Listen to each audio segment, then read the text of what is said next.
be great. You are nothing without me. Say it.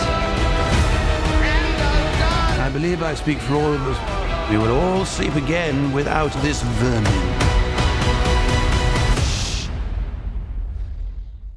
Whose country are we in?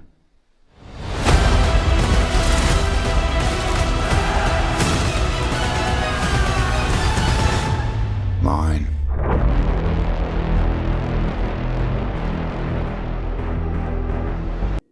Hello everyone and welcome to another movie review. I am happy that you can join me today. If you are new to this channel, welcome. Click the subscribe button below for future notifications and updates. Click the like button and share this content with other movie fans. So I saw Napoleon last night, and prior to watching it, I saw about 3-4 movie reviews, and there was one review that stood out for me. But before I get into that, let's start with some basic necessary information. Okay, Napoleon is an epic historical drama. It was directed and produced by Ridley Scott. It stars Joaquin Phoenix as Napoleon and Vanessa Kirby as his wife Josephine. It was released in theaters on Wednesday, November 22nd. And the running time is 2 hours, 37 minutes. Usually I spend a few minutes going over the synopsis of a film, but this film has a very simple story and a simple plot. So the movie is about the rise and fall of Napoleon Bonaparte, one of the world's most famous figures, and Scott decided to tell this story linearly. So he started when Napoleon was an officer in the French army during the Revolution, and he witnessed the beheading of Queen Marie Antoinette. Then it ends when Napoleon is exiled to St. Helena, an island 1,000 miles from Africa in the Atlantic, where he spent the last 6 years of his life. So I am going to give this film 2.5 out of 5 stars. There are some plus and minuses to this film. When you're making a movie about a man who spent his life on the battlefield, you're going to need the best cinematography, visual effects, sound quality, and sound effects.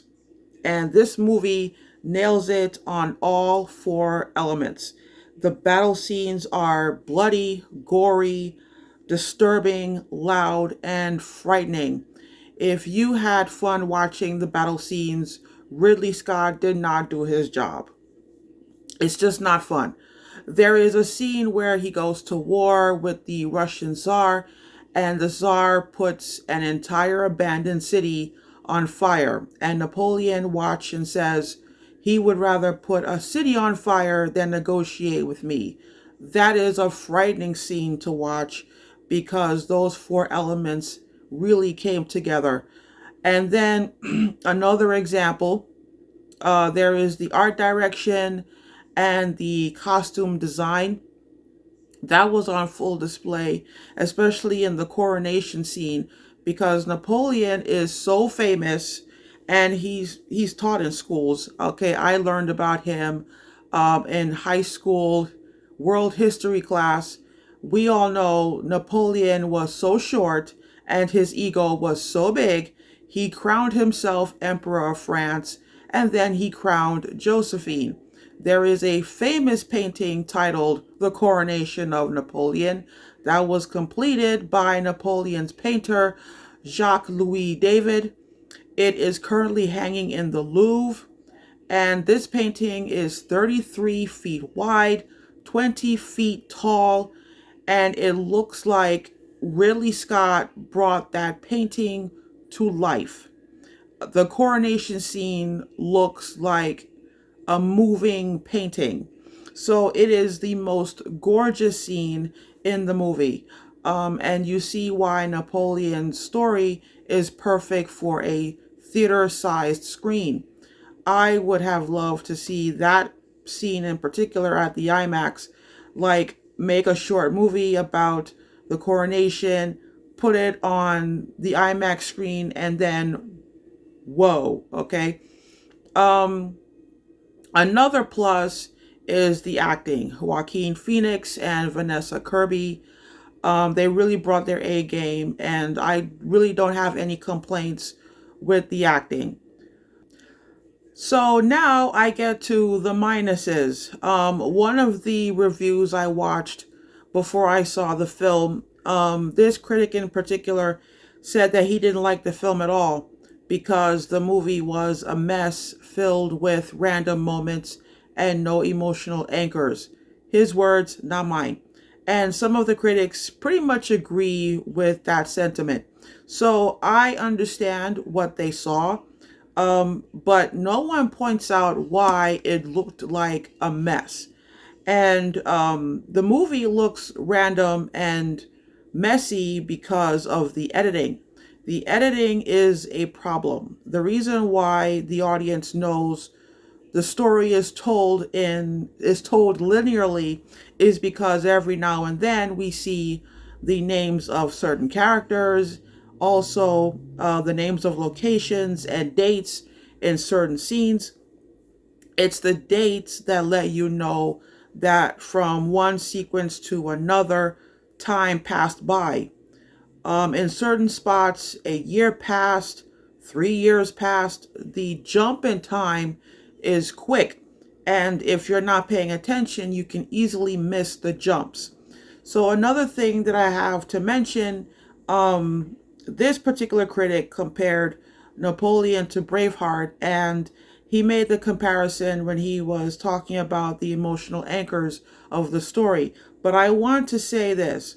Braveheart was a 3-hour movie. Napoleon should have been a 3-hour movie.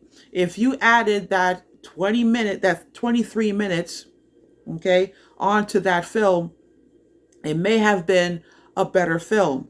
And I say may because you need to get the editing right to make a good film. So you can't make a 3-hour film with bad editing, or else you're just wasting the audience's time. But with good editing, Napoleon should have been a 3-hour movie. So the editing is problematic. Another problem is the music. There were a couple of tracks I've heard in other movies. So listening to tracks that are very familiar was distracting for me. This film needed an original score from beginning to end. I didn't like the music recycling, which leads to my next point. Many people were excited to see this film when the first trailer came out. I was not. My reaction was, so we are getting another movie about Napoleon. Right now, I'm working on a tetralogy, 4 plays that take place during the same time as Napoleon.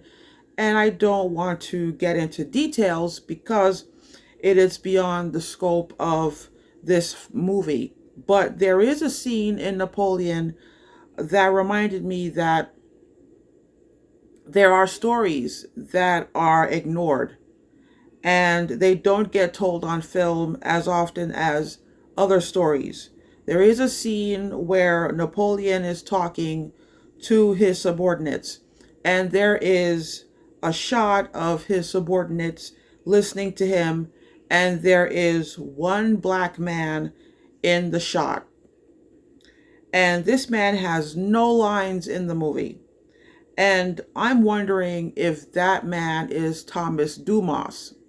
Thomas Dumas is not as popular as he should be, but Dumas was a general in Napoleon's army, and he was actually one of his top generals. And he is also Alexandre Dumas's father. And if you remember, Dumas is famous for writing The Three Musketeers and The Count of Monte Cristo. I know about Thomas Dumas because one day I went to the bookstore and I learned someone wrote a book about him. I never heard of him prior to that. I didn't know he was Alexandre Dumas's father. and I didn't know that he inspired Dumas to write the swashbucklers that he wrote.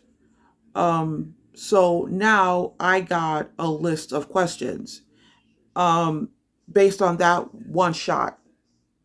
I mean, if I pick up on it, I pick up on it. It's very easy for me to spot the only black general surrounded by white subordinates. So anyway, I have a list of questions.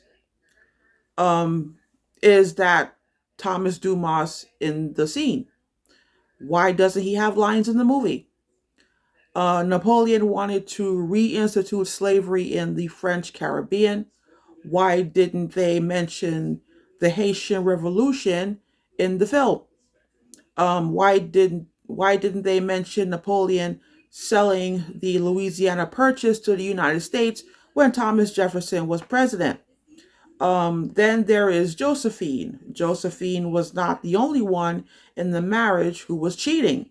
Why didn't the movie make it clear that Napoleon cheated on Josephine more often than her cheating on him? All of these questions is proof that you need another 23 minutes.